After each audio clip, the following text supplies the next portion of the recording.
Americans, English, Welsh and even Irish.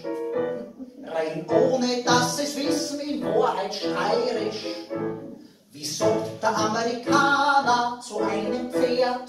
Genau das gleiche wie der Steirer mit der Hand am Herd. Horse, horse, horse, horse, horse. Horse, horse, horse, horse, horse. Wie sagt der Amerikaner zur Liebe? Genau das gleiche wie zwei flüchtende steirische Diebe. Laugh, laugh, laugh, laugh, laugh. Laugh, laugh, laugh, laugh, laugh. So bis auf den Blödsinn. Wie ist das sogar, bevor es kommt? Ein Fehlerblödsinn. Das ist Lüge. Außerdem, es funktioniert vielleicht zufällig mit einem Pferd und mit der Liebe, aber das beweist überhaupt nichts. Das siehst du mal, wie ignorant du bist. Das funktioniert überhaupt nicht nur mit einem Pferd. Ja? Das funktioniert genauso gut auch mit zwei Pferden.